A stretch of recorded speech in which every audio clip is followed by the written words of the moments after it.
4주에 걸쳐서 귀한 목사님들의 통해서 말씀을 들을 수 있는 복된 시간들이 우리 가운데 있었습니다. 그 말씀들을 들으면서 저도 여러 가지 것도 한번 생각해 봤습니다. 참 좋은 말씀들을 증거하시는 목사님들이 참 많다라는 사실 때문에 그 말씀이 또한 제 자신에게도 도전이 되었습니다.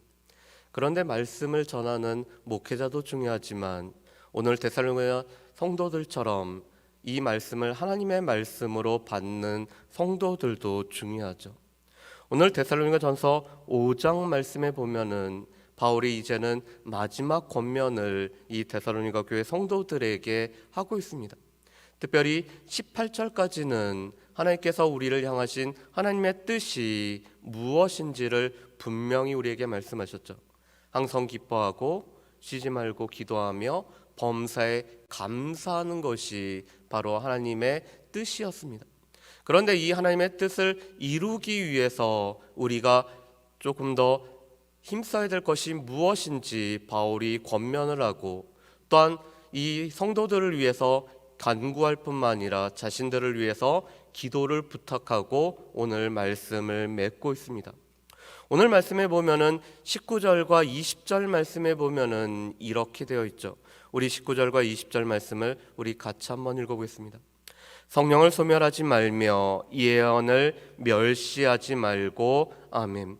우리를 향하신 하나님의 뜻을 이루기 위해서 오늘 바울 사도는 성령을 소멸하지 말고 예언을 멸시하지 말라라고 말씀합니다. 오늘 19절에 있는 이 소멸하다라는 단어는 불을 끄다라는 단어를 사용하고 있습니다. 우리가 불을 붙으면은 그것을 빨리 끄는 것이 소멸하다라는 이런 단어의 뜻입니다. 그런데 이 소멸하다라는 뜻은 또한 의지를 약하게 하고 꺾다라는 뜻을 가지고 있습니다. 우리를 향하신 성령께서 역사하심으로 말미암아 우리를 향하신 하나님의 뜻이 있는데 그 하나님의 뜻을 계속 무시하다 보면은 그 의지를 꺾어버릴 수 있음을 우리에게 말씀을 합니다. 바울 사도는 우리 가운데 성령이 우리를 다스리고 지배함을 받는, 그래서 성령이 충만한 삶을 살아가기를 성도들에게 늘 부탁을 했습니다. 그런데 정반대가 우리를 향하신 성령의 뜻을 우리가 무시하고 그것을 유념하지 않으며 그 의지를 꺾어버리는 것이 성령을 소멸하는 것이라고 말씀합니다. 그뿐만 아니라 이 말씀을 통해서 역사하시는 성령을 꺾어버리는 것이 또한 예언을 멸시하는 것이라고 말씀합니다. 바울 당시에는 하나님께서 계속적으로 이 예언의 말씀을 우리 가운데 부어주셨습니다. 고린도전서 14장 말씀에 보면은 이 예언이 우리 가운데 계속적으로 이루어지고 있는 것들을 보게 되죠. 개인을 향해서도 또한 공동체를 향해서도 오늘 예언이 이루어지고 있었습니다. 그런데 그 예언을 멸시함으로 말미암아 말씀을 통해서 역사하시는 성령의 역사하심을 불을 끄듯이 꺼버릴 수가 있기 때문에 성령을 소멸하지 말고 또한 예언을 멸시하지 말라라고 오늘 바울 사도는 권면을 하고 있습니다. 그런데 동시에 우리 가운데 필요한 것은 분별함이 필요하다라고 말씀합니다. 우리 말씀을 한번 보실까요? 우리 21절과 22절 말씀입니다. 21절, 22절 말씀 우리 같이 읽어보실까요? 범사에 헤아려 좋은 것을 취하고 악은 어떤 모양이로도 버리라. 아멘. 오늘 21절 말씀 앞에는 그러나라는 이 헬라어로 대라는 단어가 오늘 있습니다. 오늘 우리 가운데 성령을 소멸하지 말고 예언을 멸시하지 말아야 되는데, 그러나 이 예언의 말씀이 우리 가운데 좋은 데로부터 온 것인지 아니면은 악으로부터 기인한 것인지 우리 가운데 분별함이 필요하다라고 말씀합니다. 여러분, 우리가 사도행전 17장 말씀에 보면은 데살로니가 교회가 나오고 베레아 교회가 나오고 있습니다. 그런데 이 베레아 교회는 데살로니가 교회보다 더 신사적이어서 하나님의 말씀이 그런지 늘 상고하였다라고 오늘 나오고 있습니다.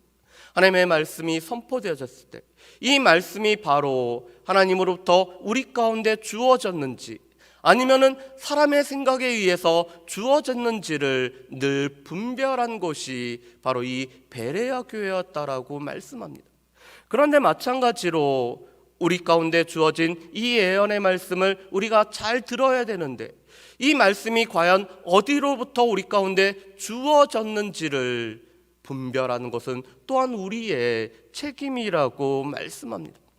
바울 사도는 이미 데살로니가전서 2장 3절에서 4절 말씀에 보면은 하나님을 기쁘시게 하는 이 교훈과 말씀은 우리 가운데 하나님의 뜻을 이루는 좋은 말씀이 선포되어졌다라고 오늘 증거를 하고 있습니다. 반면에 하나님을 기쁘시게 하지 않고 사람을 기쁘게 할 뿐만 아니라 사람의 유익을 도모하고 사람으로부터 비롯된 것은 결코 좋은 것이 아니라고 말씀을 합니다.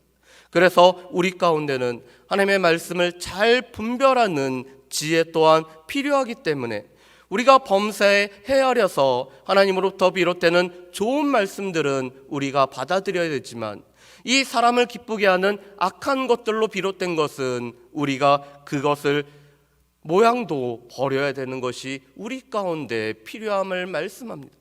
그러면서 바울 사도는 23절과 24절에 이 데살로니가 교회 성도들을 위해서 이렇게 기도를 합니다. 우리 23절과 24절 말씀을 우리 같이 한번 읽어보실까요? 23절, 24절입니다. 평강의 하나님이 친히 너희를 온전히 거룩하게 하시고 또 너희의 온 영과 혼과 몸이 우리 주 예수 그리스도께서 강림하실 때 흠없게 보존되기를 원하노라. 너희를 부르신 이는 미쁘시니 그가 또한 이루시리라. 아멘.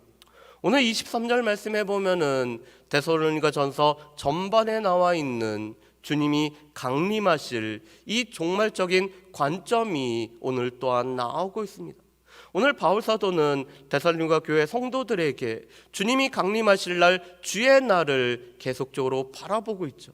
그런데 그 종말의 날에 오늘 성도들이 흠없이 보존되기를 원하고 있습니다. 바울 사도는 이미 데살로니가전서 곳곳에서 하나님께서 우리를 향하신 하나님의 뜻은 거룩함이라고 말씀했습니다. 그래서 주님이 강림하실 때 우리가 거룩함 가운데 주님을 만날 수 있도록 우리가 그렇게 거룩함을 이루고 살아가기를 늘 원했습니다. 그런데 오늘 데살로니가전서 마지막 부분에서도 오늘 주님이 강림하실 때 우리가 흠이 없게 되기 위해서 우리의 몸과 영과 혼이 보존되기를 오늘 바울 사도는 기도를 하고 있습니다. 실은 우리가 예수님을 만난 후에 우리의 구원의 삶을 한마디로 요약을 하면은 주님을 닮아가는, 주님이 거룩하시기 때문에 우리 또한 거룩해져서 우리가 예수 그리스도를 표대로 삼아서 늘 주님을 바라보며 나아가는 것이 우리에게 필요한 삶임을 말씀합니다. 그런데 이 성화를 온전히 이루시는 분은 바로 하나님이십니다. 그래서 오늘 24절 말씀에 보면은 우리 가운데 너무 중요한 말씀이 있죠. 24절에 이렇게 말씀합니다. 너희를 부르신 이는 미쁘시니. 우리를 부르신 하나님은 미쁘시고 변함이 없으시고 우리 가운데 신실하신 하나님이시기 때문에 그 하나님이 또한 이루시리라고 말씀합니다. 우리를 주님을 닮아가게 함으로 말미암아 또한 주님을 만날 날에 우리를 흠이 없게 보존하시고 이루어 가시는 분은 하나님이심을 오늘 바울 사도는 고백을 하며 기도를 하고 있습니다. 우리가 주님을 닮아가고 또한 우리가 주님을 표대로 삶아서 우리가 주님을 닮아가고자 애를 써야 되지만 여전히 우리로 하여금 주님을 닮게 만들고 이루시는 분은 바로 하나님이심을 바울 사도는 고백을 합니다. 그렇기 때문에 오늘 바울 사도는 우리가 주님의 날에 흠이 없기 보존되기를 구하면서도 또한 그것을 이루시는 분은 바로 하나님이심을 오늘 바울 사도는 고백을 하고 있는 것입니다. 그러면서 오늘 바울 사도는 또한 우리가 서로에게 문안할 뿐만 아니라 이 데살로니가 교회에 보내진 편지를 그들이 유념해서 읽을 뿐만 아니라 또한 이 편지를 다른 형제들에게도 읽어주라고 말씀을 합니다. 그러면서 오늘 마지막 절 말씀에 보면은 오늘 바울 사도가 이렇게 오늘 고백을 하면서 맺고 있죠. 우리 28절 말씀을 우리 같이 한번 읽어보겠습니다. 우리 주 예수 그리스도의 은혜가 너희에게 있을지어다. 아멘. 오늘 바울 사도는 데살로니가 전서 처음에 우리 가운데 은혜와 평강이 있기를 구하면서 시작을 하고 있습니다. 그런데 오늘 바울 사도는 데살로니가전서 마지막에 평강과 은혜를 구함으로 말미암아 또한 평강의 하나님이 우리 가운데 이루실 것들을 소망하고 우리의 삶에 하나님의 은혜가 넘치기를 구하면서 데살로니가전서를 마치고 있습니다. 우리의 삶에 여전히 필요한 것은 하나님의 은혜와 또한 그 은혜로 말미암아 우리의 삶에 주어지는 평강이 우리의 삶에 너무나 필요한데, 오늘 우리의 마지막에도 여전히 평강의 하나님께서 우리 가운데 은혜 가운데 붙들어 주심이 필요함으로써 이 서신을 마감을 하고 있습니다. 이것은 우리의 삶에도 마찬가지죠. 평강의 하나님이 우리를 붙들어 주시고 우리를 주의 날까지 붙들어 주시고 인도하심으로 말미암아 또한 평강의 하나님이 이루시는 것으로 인해서 은혜 가운데 살아가는 것이 우리에게도 너무나 필요함을 말씀을 하고 있습니다. 바라기는 데살로니가 전서를 우리가 계속 말씀을 보면서 매일 아침 큐티를 하고 이 말씀을 우리의 삶 가운데 적용을 했는데, 여전히 우리 가운데 계시는 성령을 소멸하지 않을 뿐만 아니라 우리에게 들려진 예언의 말씀을 우리가 잘 들을 뿐만 아니라 이 예언의 말씀이 과연 어디서부터 비롯됐는지 또한 지혜롭게 분별할 수 있는 저 여러분들 되시기를 주의 이름으로 축복합니다.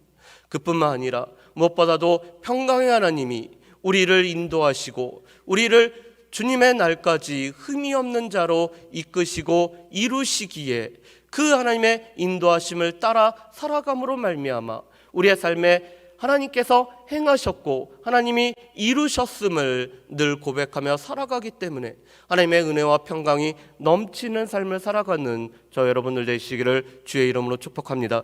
기도하겠습니다.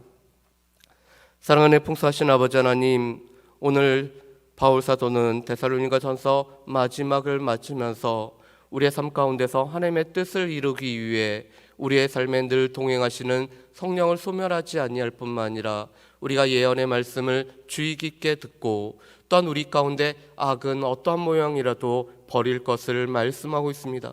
그뿐만 아니라 하나님께서 우리를 주의 날까지 인도하시고 이끌어 가시기 때문에 또한 우리의 거룩한 삶을 하나님께서 이루시리라고 오늘 기도할 뿐만 아니라 확신하고 있습니다. 우리의 삶을 인도하시고 또한 우리를 흠이 없게 만들어 가실 그 하나님을 바라보면서 또한 하나님께서 우리의 삶에 행하신 것을 늘 고백하며 살아갈 수 있는 모든 주의 백성들 될 수 있도록 주여 도와주시옵소서. 하나님, 우리는 은혜가 아니면 살아갈 수가 없을 뿐만 아니라 하나님의 평강 가운데 살아가야지만이 우리가 하나님께서 우리의 삶에 이루시는 것들을 온전히 또한 이루는 것들을 보게 됩니다. 주님, 우리에게 하나님의 평강을 허락하실 뿐만 아니라 하나님의 은혜 안에 거하며 살아가는 모든 주의 백성들 될 수 있도록 주여 도와주시옵소서. 감사드리오며 예수님의 이름으로 기도합니다. 아멘.